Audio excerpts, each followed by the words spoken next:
Well, hello there and welcome back to the Thai Expat Daily Show. I'm your host, Kieran Mack, as always, and delighted you've been able to tune in with us yet again today.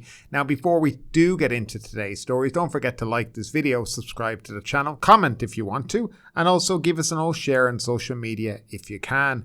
Also, if you like listening to us on a podcast player, link below down in the description, as I always say, where you'll find at least 20 podcast players that we're available on. And finally, if you'd like to support the show, there's also a link down below to buy me a coffee. Completely up to you if you want to do it or not. But as I say, if you can get some value from the show, perhaps a little donation will come in handy to the show once in a while. Now, that's all done. We're going to jump into the top, I think we've 5 or 6 stories today. And we're going to start off with the first one. Anti-Prayut protester filed a complaint against officers. Anti-Prayut protester Wantana O-Thong, 62 years of age, filed a complaint on Tuesday with the Central Investigation Bureau against security forces of Prime Minister General Prayut Chan-o-cha for physical assault and holding her against her will. She displayed her swollen wrists, ankles and wounds to reporters. Wantana said she was dragged away, pressed hard on her wrists, had her mouth and nose covered to the point where she had breathing difficulties. The move came after she was charged late on Monday with assaulting and preventing officers from carrying out its duty, including biting a finger off one officer, making loud noise in public, and not remaining in a designated area by Ban Pong Police in Ratchaburi Province.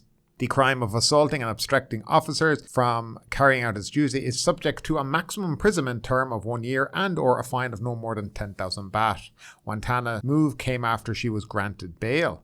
She said she was dragged away by 5 or 6 officers after she told them, "Don't come close or I'll remove my clothes," because she didn't know what their intention was. Wantana also denied trying to block Prime Minister Prayut Chan-o-cha's motorcade, saying the incident occurred well before the motorcade arrived. One official can be seen trying to cover her mouth, while another using umbrella to block news cameras. Wantana was a former MO candidate for Phuket Party, and she added she had tried to petition the PM at the Government House several times in the past about the economic impacts on the livelihood of the locals, herself including. "I would like to exercise my right to choose a PM who truly solves the livelihood problems of the people and truly listens to people's problems and not just imagining things like Prayut," Wantana said.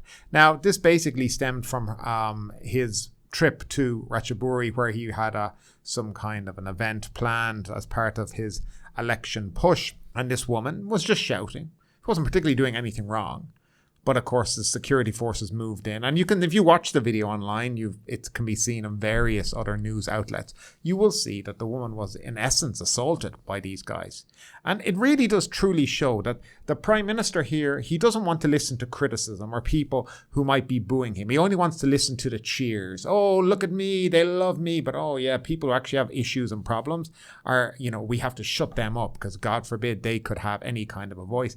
And this really is the problem with, in general, politics here in the country, but also with this Prime Minister. He doesn't listen to people. He doesn't understand people's plight. And he just walks around and acts as if, he can do whatever he wants. And what's happened here is just, so anti-democratic. The pictures, the video of the whole event do not look good. I saw now the Prime Minister on TV going, "What violence? What happened? Nothing happened to this woman." But I can tell you, when you watch the video, you'll understand something did happen to her. And it was completely wrong. And things like this should be, called out for being wrong and undemocratic. If this woman, says that people that she knows, and including herself, are having a hard time, instead of turning up in her province, right, looking for the big fanfare and applause, why don't you listen to people? Listen to what people have to say and take them seriously, and then you might actually be endeared towards the people, not by the gun or taking over the country in a coup. Listen to people, show that you actually care about them and give a shit. And I think that would go a long way. But of course, that will never happen. I think most of us can understand that. Now, moving along. Phuket Tourism rapidly recovers, but its 17,000 staffers still needed and still short. Phuket Tourism has rapidly recovered, but the 17,000 staffers are still needed as more foreign tourists are coming. The president of the Thai Hotels Association Southern Chapter, Mr. Susakasit, told Thai media, "Phuket Tourism has rapidly recovered since the middle of last year. 80% of hotel rooms have been sold from January to this month, which is about the same amount pre-COVID. Chinese tourists are coming back, and a new and growing tourist market of Kazakhstani tourists are also appearing. The biggest tourism problems currently are the high price of flight tickets, There were 450 flights before COVID-19 to Phuket daily, and now there are just about 250 flights, which is about 50% recovery, he said. Other problems are the high price of electricity and the lack of staffers in the tourism industry. We need 17,000 more staff, roughly.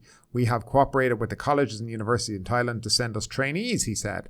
Well, that's all fine and good, but I think this has come back to another thing.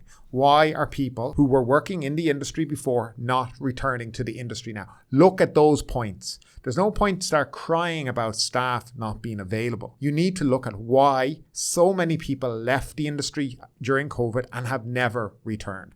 What are the reasons behind that? Phuket. Okay, it doesn't seem to be a huge problem in other parts, but certainly Phuket seems to be suffering. What are the reasons behind? Poor salaries, poor working conditions, high cost of living of Phuket, and including rental properties, just general goods and services, groceries and things like that. As they said, electricity, water, all the things that add on to a person's bill. And when you're a roommate and you're getting paid 12,000 baht per month, okay, and a lot of these hotels don't have staff houses, that money disappears very, very quickly. I think the tourism industry and the hospitality industry, especially in Phuket, needs to have a bit of a look about itself. When they get these trainees, just let me tell you about trainees from university. Many of these trainees that go to university don't get paid. They actually work for free as part of their internship. Now, some hotels do pay them, but pay them 300 baht per day, something around that. But many of these trainees that go there from universities and technical college and whatnot are working for free in these hotels.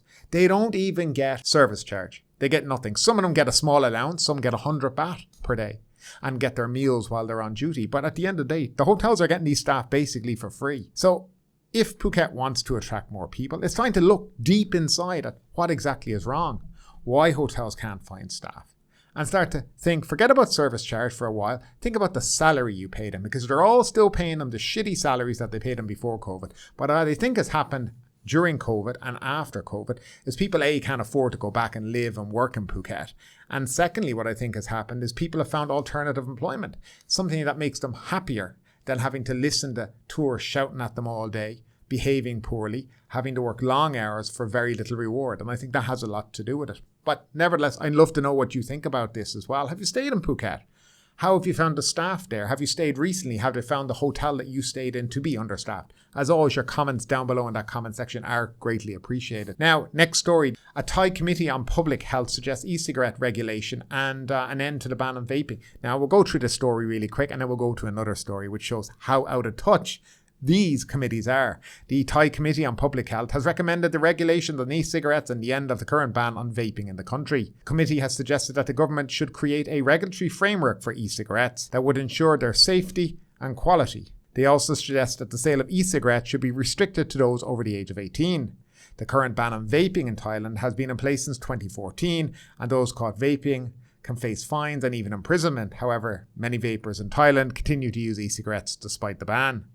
Proponents of e-cigarettes argue that they are a safer alternative to traditional cigarettes and can help smokers quit smoking. However, opponents argue that they are not completely safe and could still have the negative health effects. And just so we know that, we actually don't have enough evidence because they haven't been around long enough to know the long-term side effects of e-cigarettes. The Thai Committee on Public Health's recommendation is to regulate e-cigarettes and end the ban on vaping has sparked debate in the country, with some supporting the move and others opposing it. It remains to be seen whether the Thai government will take action to implement these regulations. Now, that story just came out, and the very same day, an alternative story. Polls show most oppose liberalization of alcohol, e-cigarettes, cannabis and gambling. A network of 12 children and family rights groups, tobacco, alcohol and cannabis research institutes have disclosed results of their opinion poll, which shows that the majority of respondents disagree with political parties' policies for liberalization of alcohol, e-cigarettes, cannabis and gambling. Professor Dr. Sawitri, director of the Center of Alcohol Statistics, said that a survey of people aged over 18 across the country shows that 56.1% of the respondents oppose the decriminalization of cannabis, while over half disagree with the household use of cannabis and the growing of cannabis in the backyard. 55.5% of the respondents also disagree with the removal of the restrictions on the sale of alcohol during specific hours, and more than half of alcohol drinkers oppose the proposal to liberalize alcohol production. Meanwhile, Assistant Professor Dr. Wit K. Samat, Director of Tobacco Control Research and Knowledge Management Centre, that's the TRC, said that an opinion poll on proposed legalisation of e-cigarettes showed that 47% of the respondents agreed that such proposals is more harmful than useful to the public, while only 6.5% believe it was useful. 53% of e-cigarette users tend to develop depression and are susceptible to developing cancer, lung disease and asthma. Deputy Secretary General of the Children and Youth Council of Thailand, Alphan Dola, said that alcohol, e-cigarettes, online gambling and casinos are activities which are harmful to the physical and mental health of the young and tend to cause social and family problems. I don't think many people could disagree with that statement. He called on political parties to propose policies which are beneficial to youth rather than policies which drive them into vice and undermine their physical and mental health. So in two stories, you have a committee that's been set up. The government are proposing that they need to legalise, let's say, e-cigarettes. And on the other hand, you have a poll coming out saying that people don't want it. So it really does show. I think things like this sometimes should go to the people for a vote and let them decide, have a referendum, and decide whether they want these things. Because some of these things are fundamental changes in society, like, for example, the legalization of cannabis. I think that should have went to the people. Let the people decide whether or not they agree or disagree. Not just one party make it as their election pledge and then bring it in without any rules, regulations or laws. I think sometimes referendums can be quite useful. Now we're getting on kind of to the main story of the day. And I think the best way to describe this main story is, I think I did a story not so long ago in relation to Russians coming to Russian mafia in Phuket and kind of taking over businesses and taking over various parts. And got a lot of views this video and a lot of comments. People are very interested in the topic, but I think we should give it some balance as well, because I think sometimes balance is a good thing. Now, today we're going to look at the interesting story that I read in the Bangkok Post, making headlines in the land of smiles. It seems that a growing number of Russians are making their way to the kingdom and putting down roots here. Now, you might be wondering why that's the case. After all, Thailand is a long way from Russia, both geographically and culturally. But as it turns out, there are a few reasons why Russians are finding Thailand an attractive place to call home.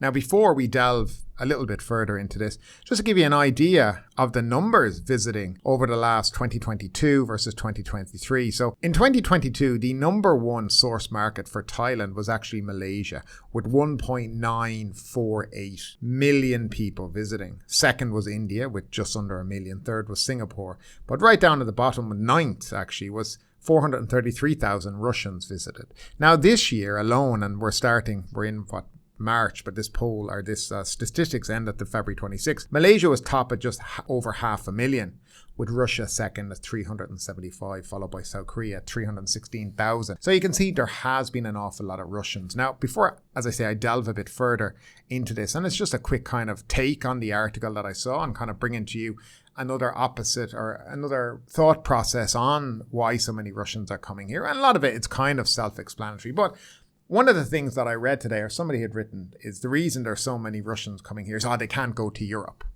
They're banned from going to Europe. They're banned, so they can't go. But that's not actually technically true.